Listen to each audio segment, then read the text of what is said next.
All right, here we are, Impact and Influence Radio, right here on iHeart. And today's broadcast is brought to you by Blinds of Sacramento, Sacramento's complete solution, window covering experts. Give them a call, 916-283-3146, or visit blindsofsacramento.com. Now, today, we've got Diana Shockley here from I Love Pie Bake Shop. Apparently, she's a local legend, and I didn't know this. So we're going to be learning more about what she's doing, who she is, and of course, Frank Verney is here. If you don't know the High Rise movies, he's here. If you don't know the High Rise movies, he plays Franco Bellavia, one of our mob bosses in the movies, and he was the one who brought Diana here today. So it's going to be a lot of fun. I'm so excited. Are you stoked? I'm so stoked. I love talking about pie. All right, I love eating pie. Right? So we got to figure this out, and then I think that what we should do is we should have a contest. Let's see. So I'm going to write contest of favorite pie, okay? We're going to do that here in just a little bit. So let's start with what is I Love Pie Bake Shop? What is this? So I Love Pie Bake Shop is a small boutique artisan bake shop where we make all of our product, all of our pies in small batches from scratch. We want to retain that the homemade quality and taste without anything tasting mass produced and all the preservatives and all those things. So you guys are you baking daily? We do, yes. We bake every day that we're open at the bake shop. We have a whole variety menu that we keep year round. And then we also add a few pies that are seasonal each month. So the menu does rotate a little bit each month. Now, how long have you been in business? Yeah, so I actually started the business as a cottage food baker. So that means that I have a permit to bake from home. And you're limited, on the things that you can do with that permit here in Sacramento County. But I worked my day job 9 to 5. I was a project manager for Sutter Health. So I had a business office job. And I went to culinary school. If we back up a little bit, I went to culinary school in my mid-late 20s for baking and pastry. I did always want to own a bake shop later in life. And at the time, I just didn't have a lot of things going on. And so I thought this would be a great time to just knock it out and just put it in my back pocket, for later. And when my daughter was 10 years old, I was just doing a lot of baking at home because with those skills, and you just kind of want to make breads and all the things, and you can make them really well, and it's share them with people, bringing them to work. And I just kind of got obsessed with pie. And I got obsessed with pie in culinary school because I did it well the first time. And I'm like, ooh, I'm good at this. When you're good at something, you want to keep doing it and you want to give it to people because then they're going to tell you that it's so good and then you're so happy. Yeah, it's an ego boost, right? Yeah, absolutely. We all have a little bit of an ego regardless of what we want to say. Absolutely. And so I got obsessed with pies. I used to have pie-themed parties at my house and invite 30 plus friends and family members, and I would make these little pies, and we'd make 40, and we would just have a tasting party. That's wild. And I have an obsessive personality with things, so I was all business owners do though. I was let's be real. I was buying material, sewing, making a backdrop so it could look like a market, and then we had my daughter who was 10 at the time, Caitlin. We made these felt pie hats. And so we were wearing a pie on our head. We're like, hi guys, come on in, let's eat some pie. At the end with the pies that were, untouched, we would have a pie walk instead of a cake walk. We'd do it in my backyard, and we'd have a pie eating contest. I started making other pie things pie fries. We bought little fry containers that you can buy on Amazon, and we were making little pie fries. So are you doing all of this with the pie shop? A lot of this we do now at the bake shop, yeah. But this was before I even had a business idea. I was just pie obsessed. And so I was just making them a lot for my coworkers. They were my guinea pigs. I'm I've never made a cherry pie, so pitting cherries the hardest way possible because at the time I didn't know how. And it just occurred to me, I'm like, you know what would be great if we had like a little pie stand somewhere, you know, me to my 10-year-old. I'm like, that'd be so fun. I'm like, where could we like have a cute, like, I was thinking very like whimsical, like a little arch somewhere in the middle of the park where people would just come to see me and my pies. That is, you know what's going through my mind right now? You know what's going through my mind right now? The Sixth High Rise movie, you know, and you know, she's the head of the pie cartel. Yeah, really. Yeah, it's an underground thing. Well, you know, when you go, did you know? You have to know somebody. No, seriously, did you know that in Canada they have the maple cartel? No. They do. They do. They have the maple Dang. cartel. I know, right? I mean, it's just. I mean, I get it. All right, so. How did that lead to your store? Yeah, Yeah. sorry. So one day I was driving around and we ran into one of the local farmers markets, and then like it hit me. I'm like, duh, that would be like the best place for a pie stand. And at the time, I hadn't even thought about that. And Isn't it funny how that happens? I'm like, duh.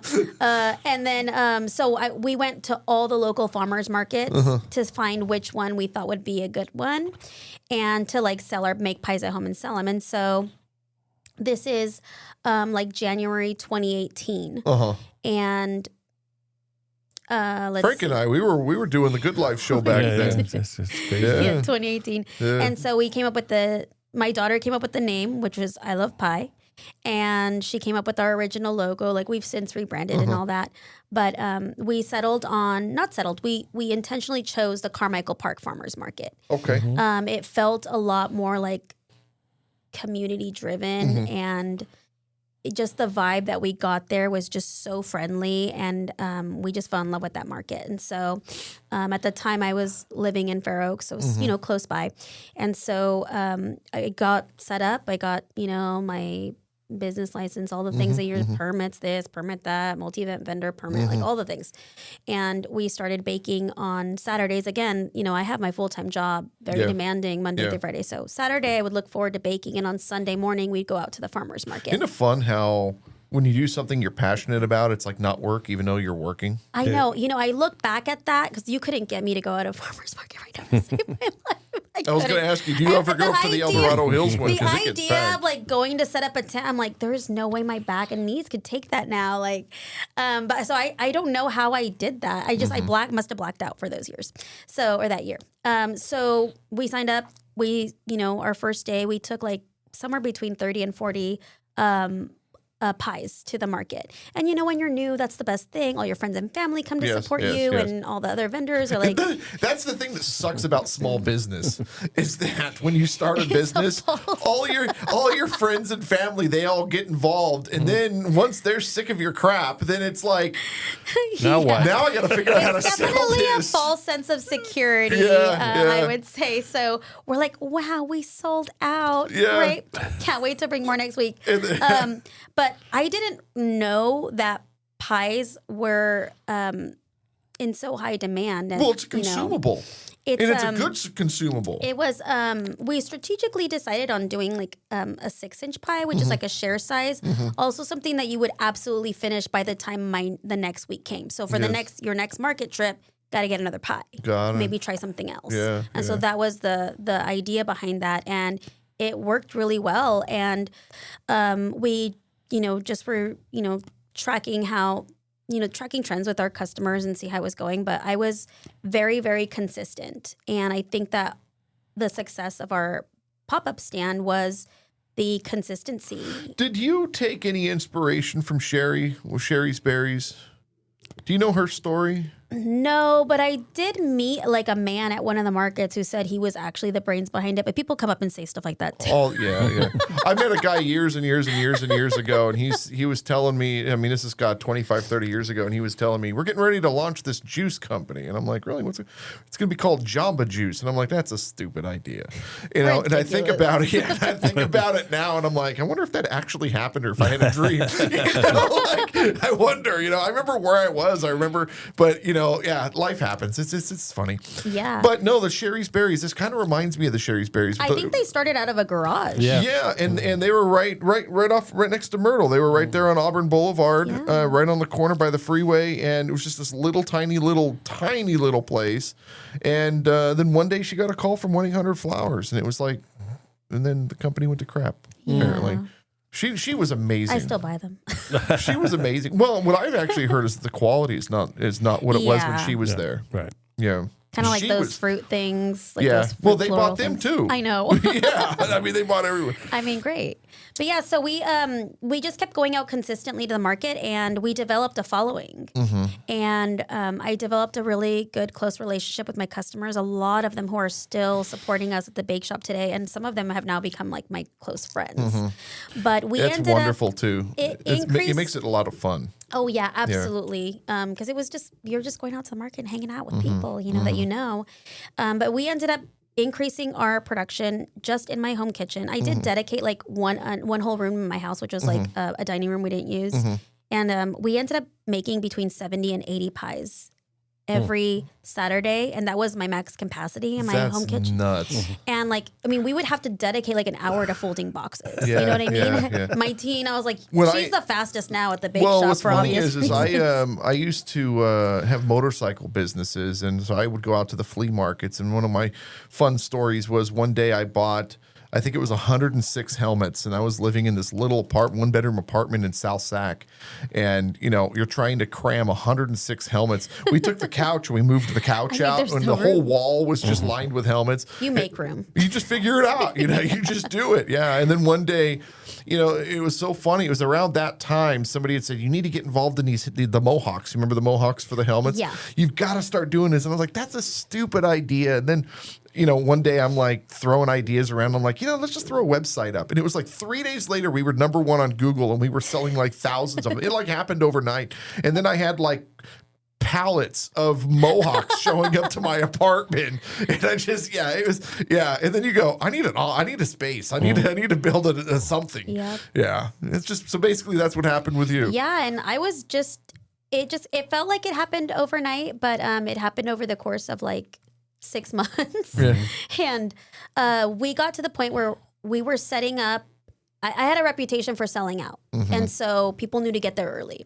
So there was like a really scary and exciting moment. One day I went to the farmer's market to set up my stuff by myself. And while I was setting up my tent, I had a line of customers. And like some of the vendors are still arriving. Like this is 40 minutes before the market even opened at Carmichael Park. And I was like, I saw my customers like, what are they like? Why is like that person sitting on that bench staring over here? And then I saw another person, and I had a line. And people were ready to my go. close friend vendors that were like always on my, the sides of me, they were like, I'm like, I think they're here to get like my pies.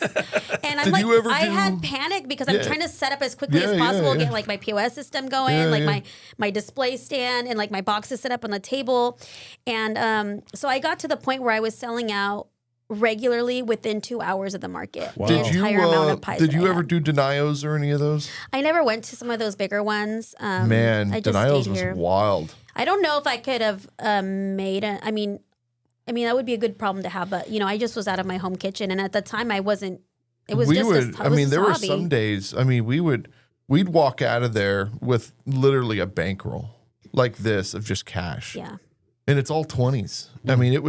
It was nuts. Just one day at the flea market. And then I started going to, one day I was at Target. This is a fun story. I think I've told the story to Frank before, but I was at Target one day, and my girlfriend at the time, she goes, "Look at these Sony speakers. I think they're priced wrong." And I looked at them and I'm like, they're definitely priced wrong. And so it was a Sony computer speaker setup with the subwoofer and the 2 speakers. It was $11. And I was like, oh my God. So I got management and I said, "Is this the correct price?" And then you pull it up in their system. "Yeah, it's the correct price. How many do you have?"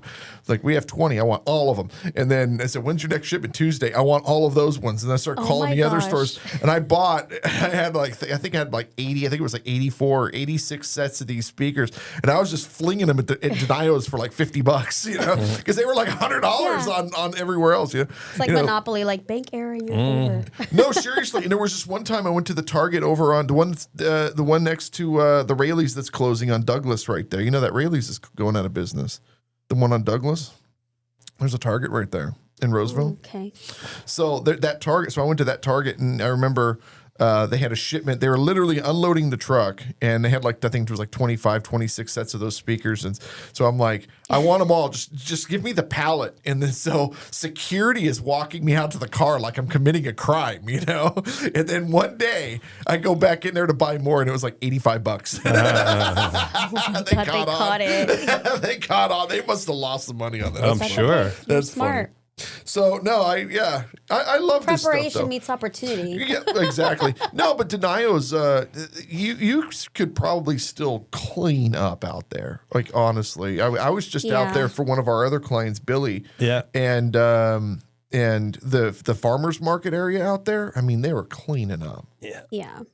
You could have a lot of fun with that. Yeah, we don't go to any markets right now. It's just it's really hard to. Well, if you've got the shop doing what it needs to do, then it's doing what it needs to do. I mean, I would love to still, because it's essentially like marketing, just marketing out there. You know, you don't need to make a lot. You know, you're marketing out there, but it's hard to find people that are willing to do that work. And then I know. We deal with it. we have we follow all the I come from HR, so we follow all the laws and, give people proper breaks and lunches. And when you're out there all day, ends up having to have maybe 2 people or someone covering. And then the cost ends up really stacking up. And so that's one of the reasons why we're not out there. Or you end up with a lawsuit. All right. We don't need that. What kind of pies are we talking about here? Yeah. So the main thing that we're known for is our all butter crust. And so that essentially means that the fat that you're using in your pie crust, your pastry crust, is butter, and you're not using shortening or any other kind of oils or fats. And I think just it's our recipe and our ingredients it's very simple, but it's like the ratios of like butter to dry ingredients and just the right amount of salt and sugar, is what makes it taste so good.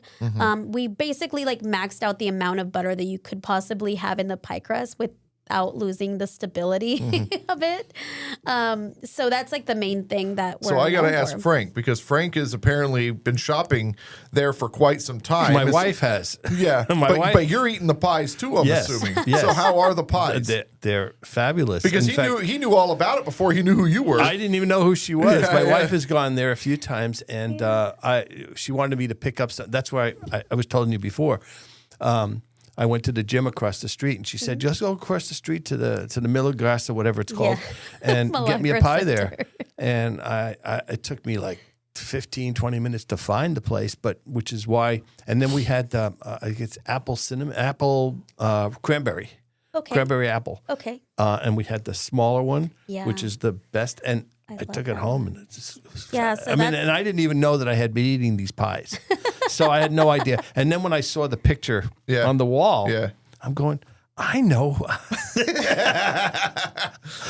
Now I know what's going on. So we can thank Alex for this one. Yeah, I guess. Actually, Alex is the one who made the referral, right? Yes. So Alex gets that 20% credit. Yeah. So if he wants to come on board, he gets a credit with us. Yeah. All Take care of right. that. We give 20% to anyone who refers. Oh, awesome. So they can use that towards their marketing or whatever. So, I mean, he referred you, so he gets the money part. But if Alex brought you to the table, well, I'm looking at this like, and we're trying to get Alex on board. Alex has got $240. Was it $1,200, right? Yeah, it's $240 on the books. There you go. So, all right. So, I think we should do our pie contest. Favorite pie. What's your favorite pie? Well, I like that. The cranberry apple was really good. Okay, cranberry really apple. Good. Okay. Really good.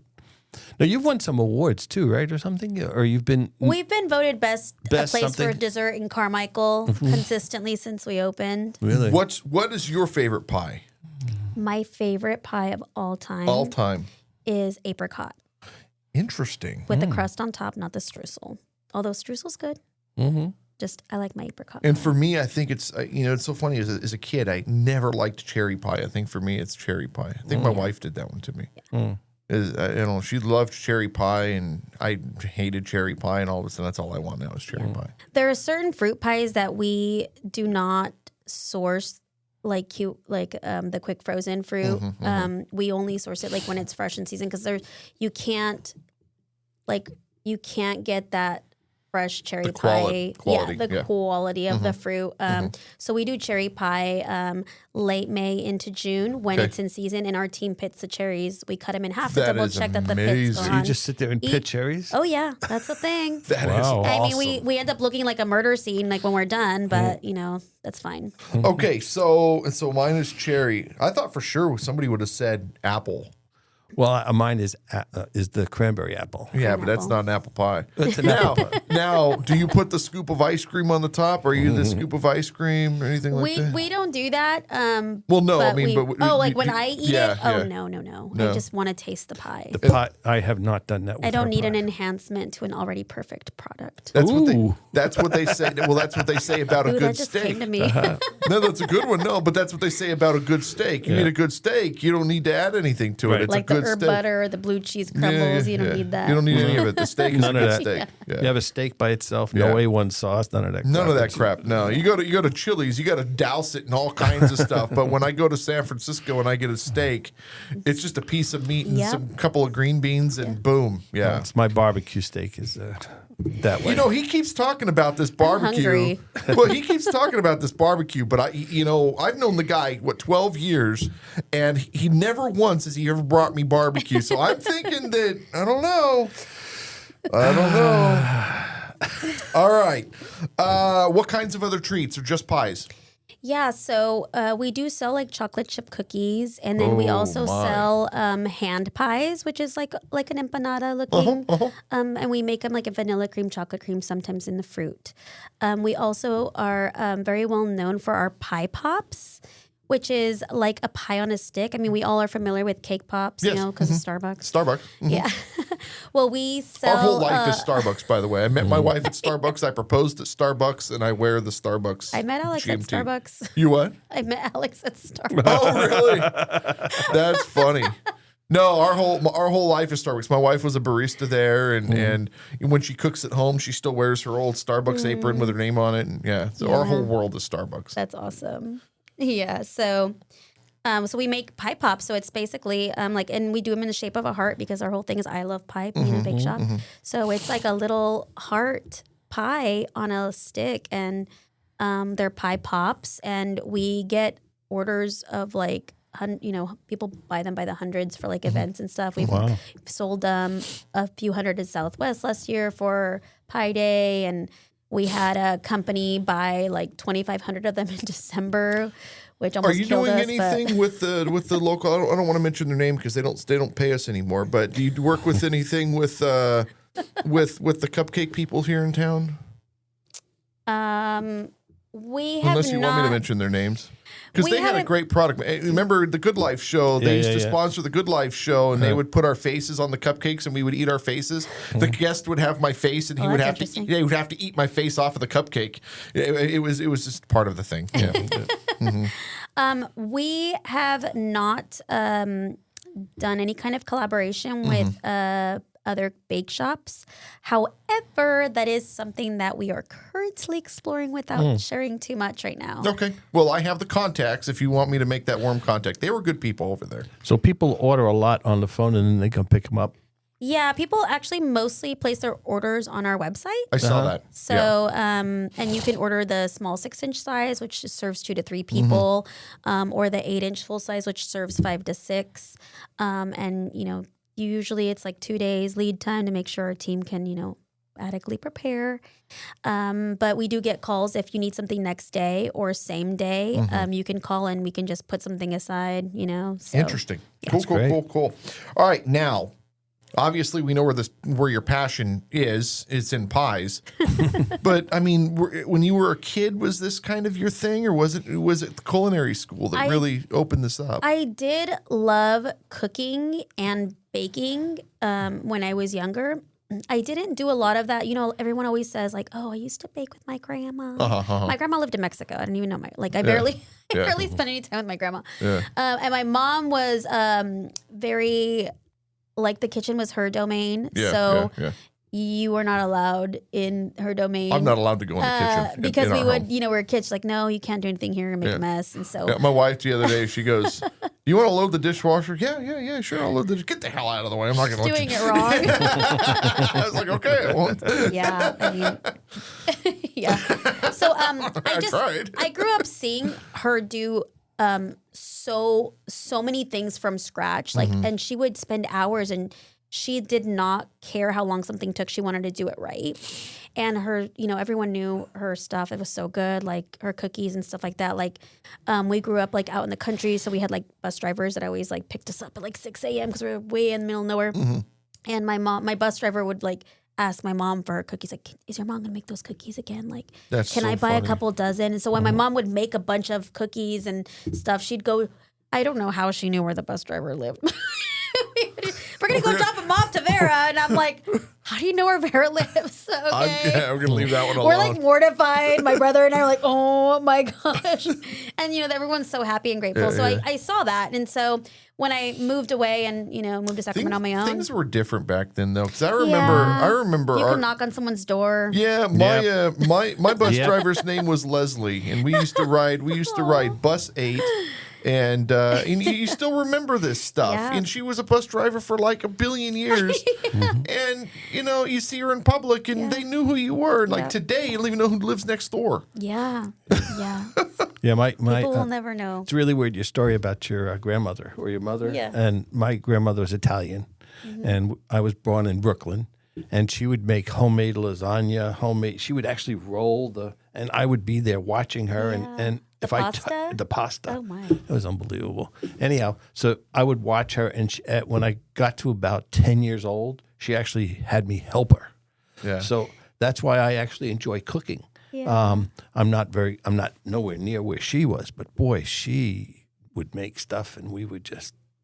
And she made pies and cakes and everything. Everything was fresh. Our backyard, because I lived there too. Our backyard was all vegetables, fruits. That's Russian culture. It's all. That's all. There was no flowers. No. And it was a pretty big backyard. No, We had fresh tomatoes, you fresh go to moms everything. and dads and everything. They grow all their own vegetables. That's what we were talking about yesterday with the lady that was here yesterday. She was talking about growing your own vegetables, and I'm like, man, it's Russian culture. You know, my wife's Russian, so Russian culture. And every time we go to moms and dads, they send us home with baskets of stuff. He even has. If you go to mom's and dad's house, he's got. The beehives in the front yard, and he makes all his own honey, and he makes all his own honey. They have all their own vegetables, all their own fruits, and that's just what Dad does. Nice. Yeah, And living off the land. it's awesome when you crazy. think about it. It's awesome. Not like that today at all. No, it's not. Nothing like that. All right, so where are we at? So what do I win for the contest? I thought somebody was going to. You're gonna have to ask her about that. She might have a pie for you. Oh, The future of the company. Where do you want to take this thing? Yeah, so originally when I first opened the store, I wanted to expand to multiple locations. Yep. And that's what still we do. something that we you know, pencil out here and there, but the last like 5 years have just been such a roller coaster of, I mean, we opened our storefront 6 months before pandemic. oh boy. And, you know, when we first opened, we really hit the ground running. We did collab this, that, Yep, this. yep. And I'm like, we were on the radio. We couldn't even have anyone in the studio. I look back and I'm like, wow, we did so many things. And then like, we had a really fun event for National Pie Day, which is March 14th, 3.14. And the shutdown happened like a day before Something that. like that. Yeah. And it really tested me as a business owner. I'm like, hi, you're brand new, but like, you're going to have to learn to pivot really fast. Yeah. And I used other bakeries and people that, you know, were my mentors. And I would also, like, people that I respected in the industry for a long time. I was like, I have to see what they're doing. and we have to move like extremely fast. Like within like, I think by Tuesday, like that pandemic thing, like the shutdown happened like over like a weekend. It was a weird. It was that like a weird Friday time. or Thursday, and like by Tuesday we already had our curbside pickup signs like delivered. Yeah. Like that's just how fast we had to like move.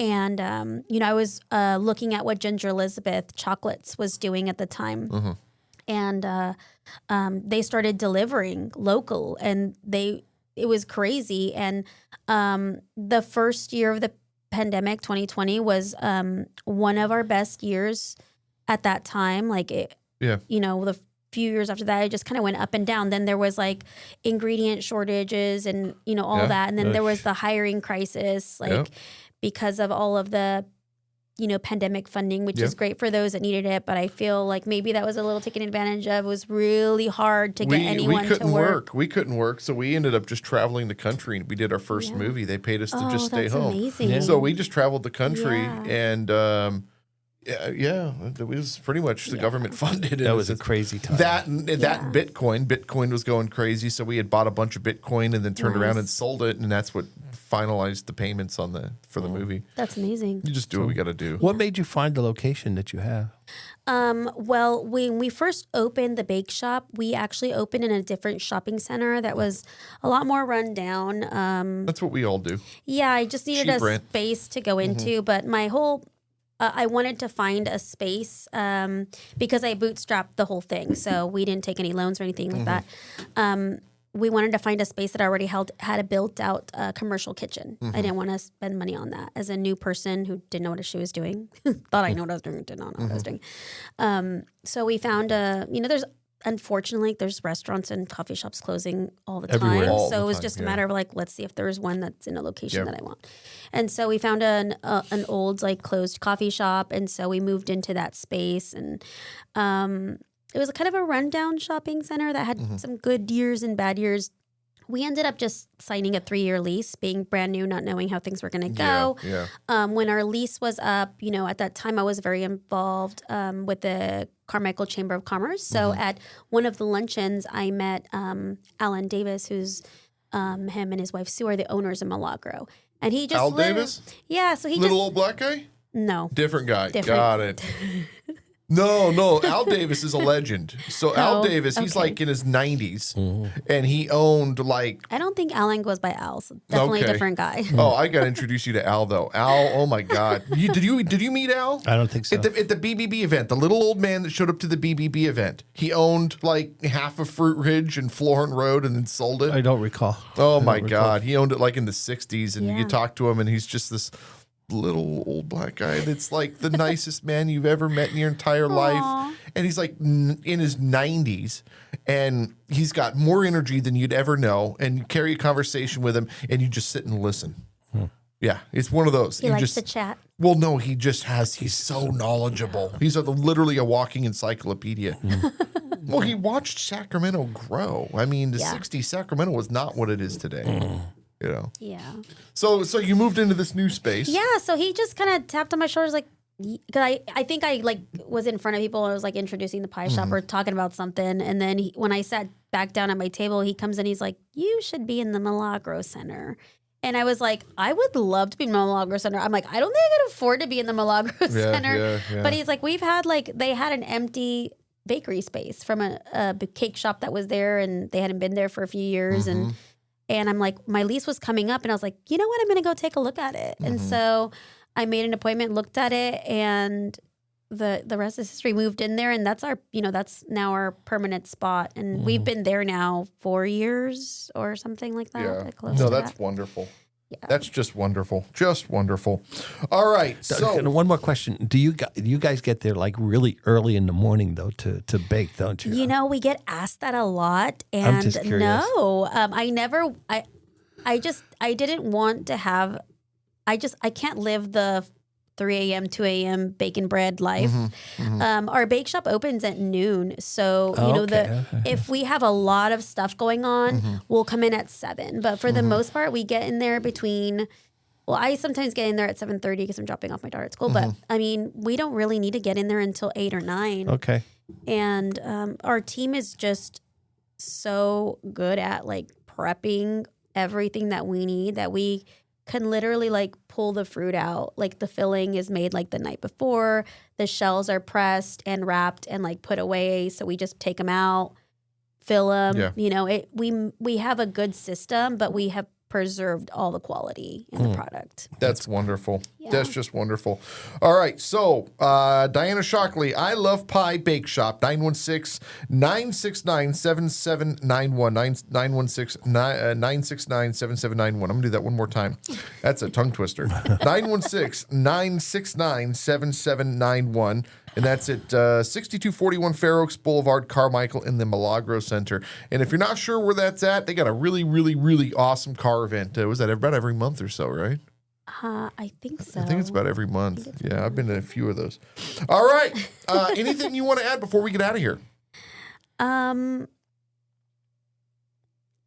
just so grateful for everyone who's, supported us and all the new people that are going to come through our doors. Hopefully, I have to say that my favorite thing about owning the bake shop is being a manager to my team members.